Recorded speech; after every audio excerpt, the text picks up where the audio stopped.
Salve, salve, minha gente! Hoje é a penúltima aula da nossa programação de História Geral, que é o seguinte, o fim da Guerra Fria. Depois só tem mais uma aulinha sobre nova ordem mundial e a gente terminou a nossa programação. E estamos muito felizes por conta disso, hein? Vamos lá? Entender como é que terminou a Guerra Fria? Partiu! Olha só, nas últimas videoaulas a gente vinha discutindo todo um processo de crise que o mundo vivia nos anos 70, né? Então era uma crise econômica causada principalmente pelas crises do petróleo, era uma crise política e cultural produzida pela juventude rebelde, que foi controlada na base da força, fundamentalmente. E nesse cenário então, em que nos Estados Unidos a gente tinha enorme estagnação econômica por causa das crises do petróleo, gastos excessivos com a militarização, especialmente por causa da guerra do Vietnã, e também o fracasso da participação americana na guerra do Vietnã. E as rebeliões de juventude, tanto contra a própria guerra do Vietnã, como a contracultura, o movimento hippie, o movimento negro, feminismo, né? Movimentos revolucionários, tudo quanto é tipo. Então, nesse cenário todo, o que está acontecendo com os Estados Unidos nos anos 70? Uma certa retração, um certo resfriamento no ímpeto de fato, fazer o combate à União Soviética nesse cenário da Guerra Fria. Mas na União Soviética também havia mais ou menos uma conjuntura semelhante. Também havia problemas econômicos, principalmente pela falta de modernização da economia soviética e sua incapacidade de produzir bens materiais e bens de consumo, juntamente com a produção industrial voltada para o militarismo e para a guerra. Então esse desencontro econômico gerava problemas econômicos graves na economia e na sociedade na União Soviética e no bloco socialista. Junta isso com o autoritarismo, o uso da força para controlar a juventude e todos os descontentamentos que são decorrentes disso, na União Soviética a gente também tinha um cenário de retração, de contração, de distensão, né, de diminuir a tensão, de diminuir a temperatura do enfrentamento em relação aos Estados Unidos no cenário da Guerra Fria. Por isso que essa fase dos anos 70 é apelidada da fase da distensão. O grande símbolo disso está nos acordos militares de não proliferação de armas estratégicas, ou seja, mísseis nucleares e mísseis que pudessem ter longo alcance e destruir alvos dentro de um lado ou de outro do bloco, né? Então, em 1972, a gente tem o acordo do SALT I, e em 1979 o SALT II, que é uma ampliação do SALT I. O que é SALT? Strategic Arms Limitations Talks, conversações para limitação de armas estratégicas. Tá certo? Então, quer dizer, o que nós temos até aqui? Um cenário em que claramente a situação da Guerra Fria é um cenário de retração e distensão. Depois de uma agitada década de 60, as questões econômicas de crise e reorganização do sistema econômico, tanto no socialismo quanto no capitalismo, junto com o impacto da rebelião da juventude nos anos 60 e começo de 70, junto com a dificuldade de controlar esse cenário complexo, levam a uma retração. Beleza. Mas nada é tão ruim que não possa piorar, né? A gente vai ter uma complexificação desse cenário já tão difícil e já tão complexo, principalmente no final da década de 70. No final da década de 70, nós temos 3 grandes acontecimentos que vão dificultar ainda mais a capacidade da União Soviética de conviver nesse cenário e de ter uma resposta adequada a essa situação de crise e instabilidade, que é o seguinte. Em 1979, acontece, além do meu nascimento, que é uma das coisas mais importantes da história da Guerra Fria, acontece a Revolução Iraniana. O que significa essa Revolução Iraniana? É o seguinte, até 79, o Irã era governado por um rei chamado Reza Pahlavi, que era representante de uma dinastia, a dinastia Pahlavi, que governava o Irã há décadas.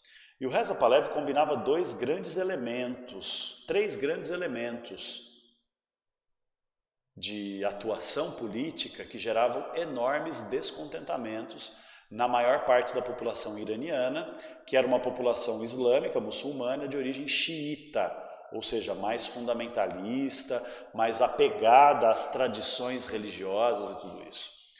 E o que o Reza Pahlavi fazia? Ele, tinha uma postura ocidentalizante em termos culturais, então ele tinha estudado na França, ele frequentava as altas rodas culturais da Europa, ele se vestia de terno como ocidental, ele tinha uma corte marcada por mulheres, inclusive mulheres estrangeiras, que agiam com uma liberalidade que na cultura patriarcal machista muçulmana era considerada inaceitável. Enfim, essa ocidentalização dele, esse pouco apego e pouco respeito às tradições morais da Sharia islâmica era uma questão complexa.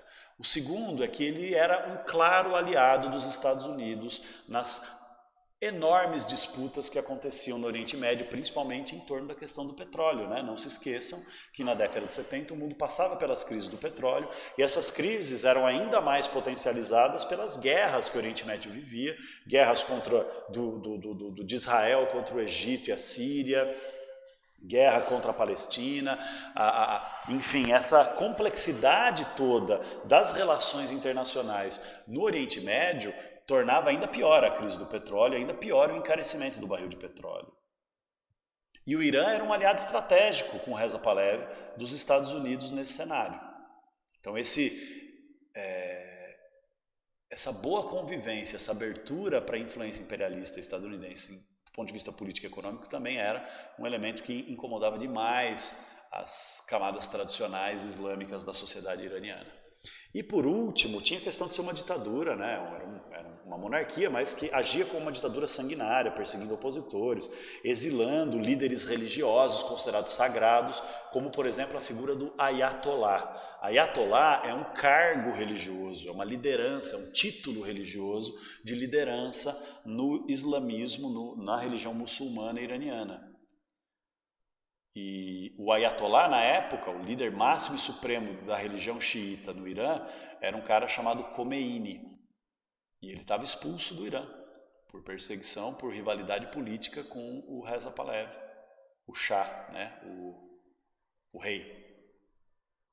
E aí, gente, o que rola? Rola que, a partir do exterior, morando fora, usando as tecnologias da terceira revolução industrial, fita cassete, gravava os discursos do Ayatollah Khomeini, que eram distribuídos junto com tocadores de fita em todas as regiões, cidades e zonas, aldeias e zonas rurais do Irã, para que a população de uma raiz cultural muito fundamentalista religiosa, de matriz xiita, ouvisse as palavras do seu amado líder religioso, o Ayatollah.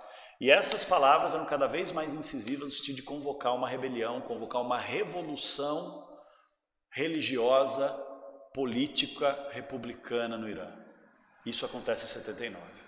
É uma revolução nacionalista, anti-imperialista, republicana, mas de matriz religiosa. Então é a primeira vez na história da porra toda da humanidade, pelo menos do que eu conheço, que a gente tem uma república teocrática, porque o Irã funciona como uma república, estilo... não vou dizer estilo ocidental, mas no estilo parlamentarista, assim. Tem parlamento, tem eleição de representantes do parlamento, que são legisladores, e tem o governo, tem o presidente, tem o primeiro-ministro, todo aquele sisteminha que a gente conhece, divisão de poderes, papapá, não sei o quê.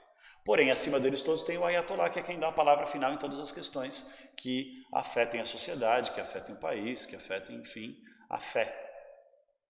Então, na prática, quem manda é o Ayatollah. O governo vai por si, mas nas questões polêmicas, nas questões estratégicas, quem manda é o Ayatollah. Então, veja, é um amálgama curioso entre a tradição iluminista republicana com a tradição islâmica fundamentalista dos xiitas. Mas, em todo caso, é uma revolução anti-imperialista, que bota para correr os Estados Unidos e seus representantes no país. Muita gente foi morta, inclusive. né? Diplomatas e tal. Pois bem, os Estados Unidos, percebendo essa Revolução Iraniana, que obviamente, mesmo não sendo socialista propriamente, vai se aliar à União Soviética, os Estados Unidos vê isso como uma grande ameaça. E nesse mesmo ano, o que estava acontecendo? No país vizinho do Irã, que é o Iraque, a antiga Mesopotâmia, tinha subido ao poder, 9 anos antes, um partido que também se dizia socialista e que também tinha uma certa simpatia com a União Soviética, que era o Baath. E nesse período tinha um ambicioso líder do Baath, que tinha um discurso também nacionalista, meio de esquerda e tal, mas que tinha um discurso anti-iraniano também. E era um líder sunita. Sunita é a outra, para quem não se lembra, é a outra corrente do islamismo que se contrapõe aos xiitas. E então o que os Estados Unidos faz? Começa a financiar esse cara. Vendo no Irã uma ameaça, os Estados Unidos começam a financiar esse tal de Saddam Hussein. Apoiá-lo, armar o Iraque, e não à toa, entre 1980 e 1988, o Irã, apoiado pela União Soviética, e o Iraque, apoiado pelos Estados Unidos, viveram uma guerra, que é uma guerra da Guerra Fria, mas é também uma disputa regional por território, influência e recursos, que é a famosa Guerra Irã-Iraque. Saddam Hussein e o regime dos Saddam Hussein como ditador do Iraque e o regime dos Ayatollahs comandando o Irã. Sangrenta guerra. No mesmo ano em que a Revolução Iraniana acontece, o Saddam Hussein sobe ao poder no Iraque, tem também uma treta no Afeganistão. Para quem não tem muita noção do mapa da Ásia, está o Irã numa posição, a leste do Irã está o Afeganistão, a oeste do Irã está o Iraque, fazendo divisa uns para os outros. Então os Estados Unidos estão tentando cercar o Irã, isolar o Irã no cenário ali do Oriente Médio. E aí o que acontece? Tem um conflito muito longo no Afeganistão, mas o Afeganistão era uma zona de influência da União Soviética, desde a década de 50. Tinha governos mais à esquerda que se aliavam à União Soviética. E aí o que acontece? Os Estados Unidos financia um movimento que em parte é espontâneo, de matriz religiosa, islâmica, ultraconservadora xiita, mas em parte tem a ver também com o fato dos Estados Unidos terem financiado esse grupo islâmico para ele virar uma verdadeira guerrilha terrorista para derrubar o governo afegão, aliado à União Soviética, e desestabilizar a região, que era o famoso movimento dos talibãs. Já ouviu falar? Que curioso como o mundo dá voltas, né? Os talibãs, mais tarde, a gente já sabe o que vai significar em termos de ameaça aos Estados Unidos, o atentado às Torres Gêmeas lá pela Al-Qaeda, que tinha bases de treinamento no Afeganistão, enfim. Os Estados Unidos armaram os afegãos talibãs, ultrafundamentalistas, ultraconservadores, enfim, opressores, especialmente das mulheres. E aí o que acontece? O Afeganistão vira o Vietnã da União Soviética.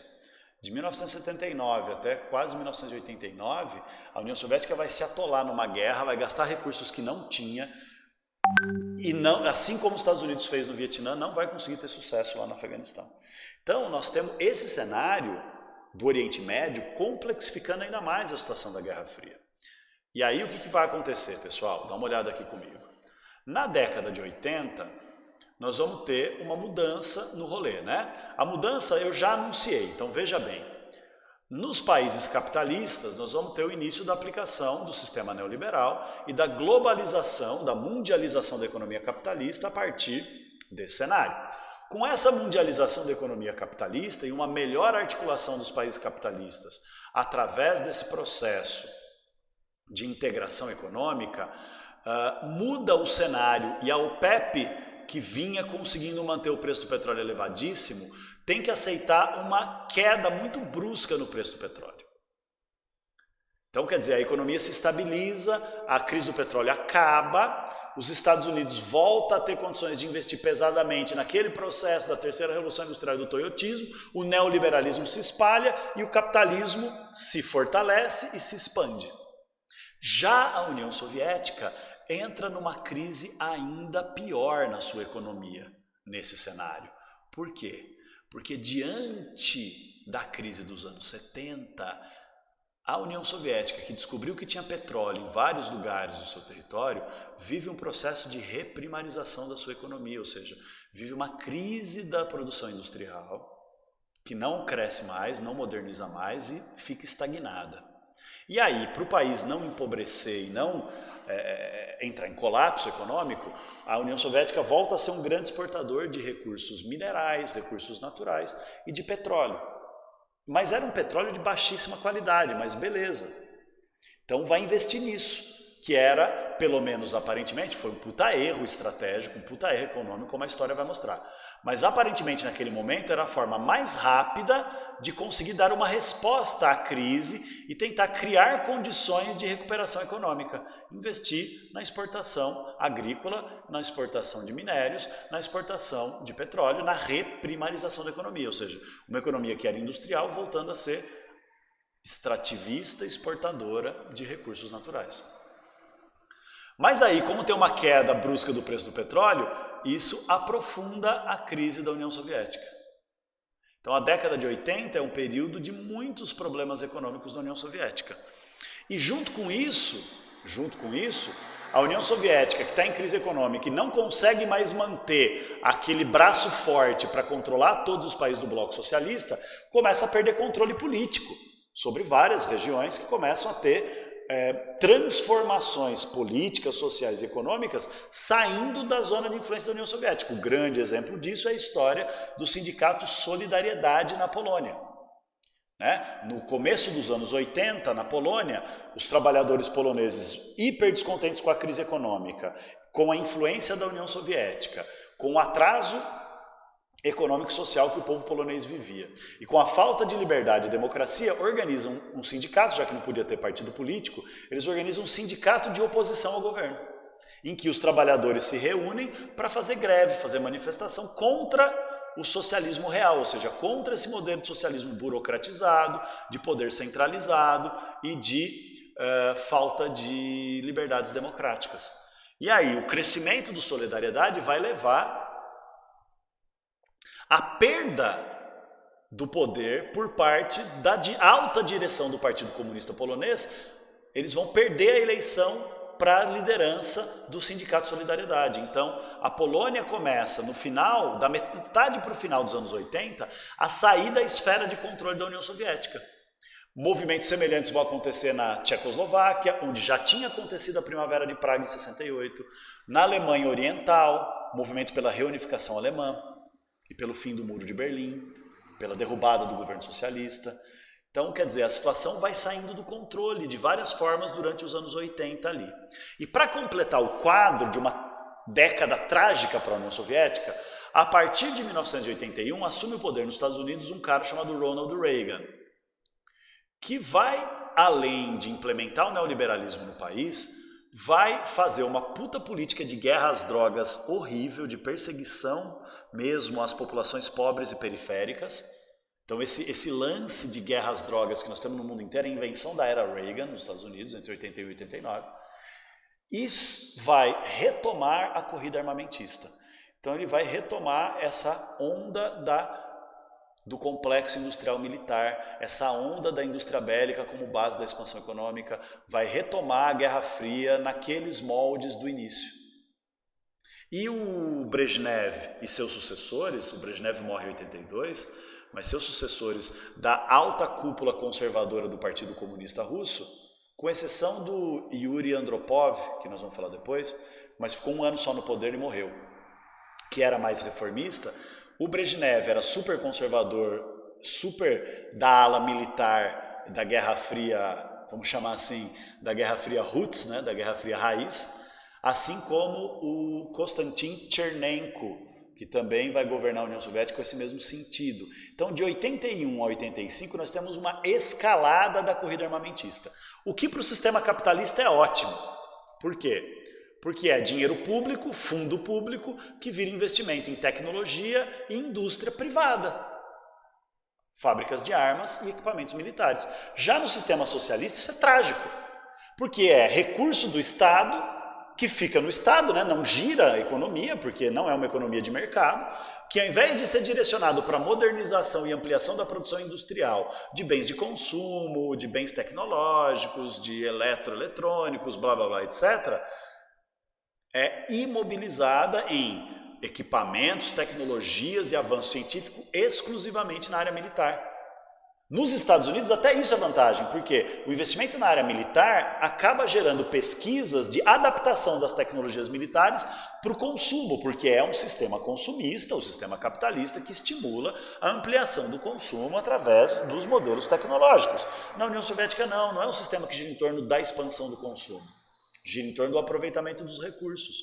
E os recursos estavam sendo desperdiçados, imobilizados, inutilizados na forma de tecnologia e armas e equipamentos militares, entrando nesse baile da corrida armamentista da era Reagan. Isso aprofunda ainda mais a crise econômica, quer dizer, ferrou, né? Por isso que o final, a metade para o final da década de 80 vai ser o período de derrocada da União Soviética, que quer dizer derrocada, desabamento. E aí vamos ver como é que é esse processo. Em 1982 morre o Brezhnev, que era quem estava, entre aspas, financiando politicamente esse processo todo de remilitarização da Guerra Fria junto com o Reagan, e assume no lugar dele um reformista, da ala jovem do Partido Comunista. O cara tinha 68 anos de idade e ele era da ala jovem. Claro que quando a gente fala em ala jovem, nós estamos falando da ala jovem no sentido da idade, nós estamos falando no sentido das ideias, porque ele defendia uma desburocratização da União Soviética e um basta nessa corrida armamentista. Mas ele começou a negociar esses elementos e morreu um ano depois de chegar ao poder. Então o Andropov mal chega a conseguir deixar uma marca na União Soviética como o comandante supremo do soviético, ou melhor, o comandante maior do Soviético Supremo, que é o órgão máximo do governo da União Soviética. Aí no lugar do Andropov, que morreu em 84, assume Chernenko, Konstantin Chernenko, que era um conservadorzão estilo Brezhnev, militaristão, escrotão e não vai fazer reforma nenhuma. Ou seja, aprofunda o problema. Só que em 85 o Chernenko morre também. Foi uma dança da morte. E o Partido Comunista tendo que se virar para nomear novos caras. E aí ele colocou um cara jovem, um cara de 50 e poucos anos, jovem no sentido do pensamento político, chamado Mikhail Gorbachev. E esse cara assumiu o poder claramente com uma proposta, claramente com uma intenção e claramente com um plano de reformas políticas e econômicas na União Soviética. As reformas políticas o Gorbachev chamou de as reformas políticas o Gorbachev chamou de glasnost e as reformas econômicas ele chamou de perestroika. Então, o que são essas reformas econômicas? O lance da glasnost a palavra russa glasnost significa transparência. Então a ideia de aumentar a transparência do poder, aumentar, portanto, a participação popular, permitir que houvesse oposição dentro do Partido Comunista Russo, Comunista Soviético, permitir que houvesse liberdade para os meios de comunicação, liberdade de expressão, participação política ampla, enfim, é um processo de democratização. A glasnost é um processo de democratização e abertura política. Finalmente, com 25 anos de atraso, atendendo às exigências daquela parcela da juventude dos anos 60 que se revoltou por democracia, agora foi atendida. Então, glasnost, a abertura política. Ao mesmo tempo, Gorbachev pretendeu também fazer uma mudança na economia para enfrentar a crise, para combater o desemprego, para modernizar a economia, para oxigenar, devolver força para o crescimento econômico poder acontecer. E aí ele propõe a perestroika, que é uma palavra russa que significa reorganização econômica. Então eu vou demorar quase 20 dias para escrever aqui, mas eu vou escrever. Reorganização econômica. O que é a ideia da perestroika? Vamos lá. É uma certa liberalização da economia também, mas não no sentido de acabar com o socialismo. Os meios de produção, ou seja, as terras, as fábricas e os recursos, continuavam sendo gerenciados pelo Estado. Continuavam, portanto, sendo objeto de planejamento econômico centralizado. Mas a perestroika abria espaço para um certo tipo de empreendedorismo, ou seja, de iniciativa particular. Então, se você, por exemplo, tivesse uma boa ideia na cabeça e quisesse abrir o seu próprio negócio, desde que você não explorasse mão de obra, ou seja, desde que você não fizesse uma relação capitalista de exploração e mais-valia, você podia. Então ele vai estimular o surgimento de pequenas iniciativas individuais, principalmente na área de prestação de serviços, né? Mecânicos, engenheiros, esse tipo de coisa. Econômica é foda, mas vocês entenderam, econômica. Aí quando essa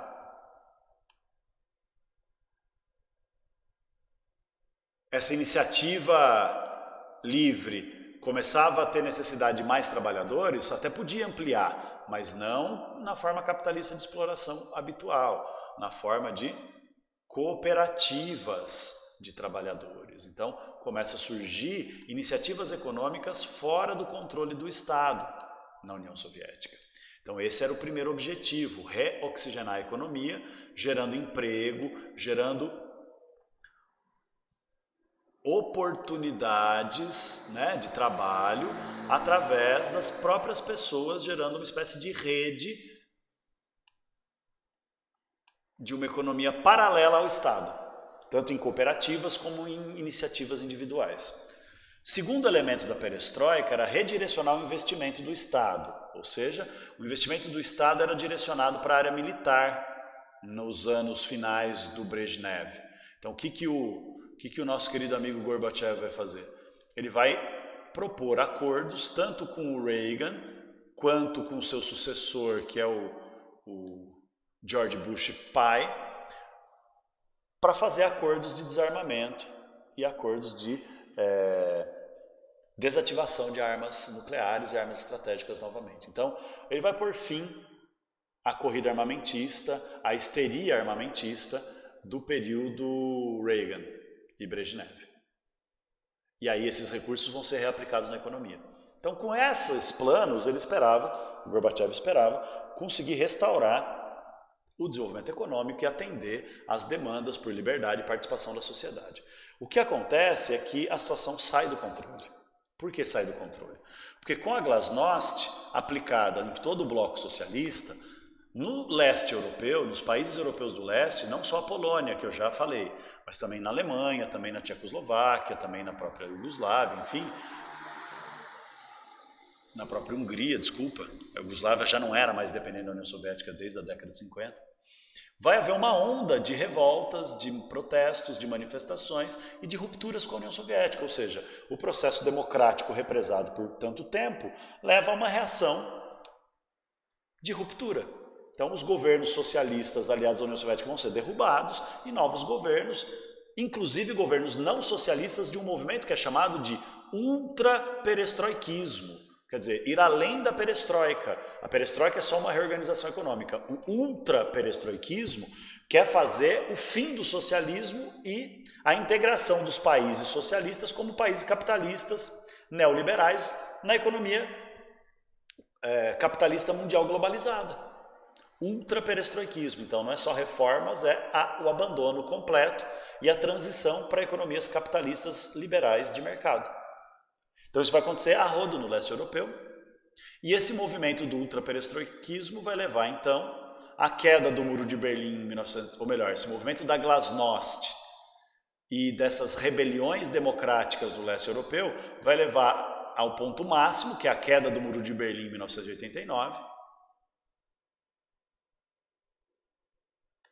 Então, acabou a separação da Alemanha em duas Alemanhas, acabou o símbolo da cortina de ferro, o Muro de Berlim vai ser derrubado.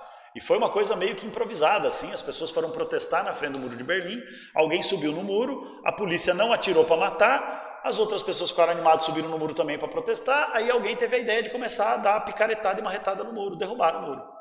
E o governo da Alemanha Oriental não reagiu porque era um momento de abertura política. E aí o muro caiu, e depois disso começa a negociação, com plebiscitos e etc., pelo fim da separação das duas Alemanhas e o fim da Alemanha socialista. 89, queda do Muro de Berlim. Então isso vai levar aqui em 1991, seja eleito na Rússia um ultraperestroikista como presidente, chamado Boris Yeltsin. Ele prometia ser um reformista, mas na verdade ele foi um ultraperestroikista, o Boris Yeltsin. E aí o que acontece? Com a eleição do Yeltsin, já estava acontecendo uma série de protestos e revoltas em outras repúblicas russas. Então, por exemplo, desde o ano anterior, desde 88, desde 88, já tinha um movimento de guerra de independência nas chamadas repúblicas bálticas, que era a Letônia, a Lituânia e a Estônia, que já estavam lutando para se separar da União Soviética e virar países independentes capitalistas. Então, com a vitória, isso se espalhou pela União Soviética também, então não é só a queda do Muro de Berlim, essa onda de oposição está se espalhando. E aí, com a vitória do Yeltsin na eleição da Rússia, porque passou a ter eleição livre a partir da glasnost, o ultraperestroikismo vitorioso, a Rússia também declara sua independência da União Soviética. Então a União Soviética vira um país, uma estrutura de poder sem território. E aí, o Gorbachev, se vendo derrotado, faz o quê? Declara o fim do Comecon, que era o bloco econômico dos países socialistas, declara o fim do Pacto de Varsóvia, que era o bloco militar dos países socialistas, já não tem mais bloco, e declara o fim da União Soviética, porque também não tem mais União Soviética na prática. E aí, a partir disso, a Rússia e os outros países que formavam a União Soviética vão se tornar um governo provisório de transição, chamado Comunidade de Estados Independentes, onde cada país, cada república que formava a União Soviética passou a ter seu governo, mas passou a ter um conselho de transição, uma comissão de organização de como vai transformar a antiga União Soviética em um conjunto de países capitalistas, cada um independente de si. E é isso. Com isso a Guerra Fria acabou e nós vamos entrar numa última fase da história geral, que é a chamada Nova Ordem Mundial, que será a nossa última videoaula do curso de História Geral. Beleza, gente? Obrigado, hein? Um abraço.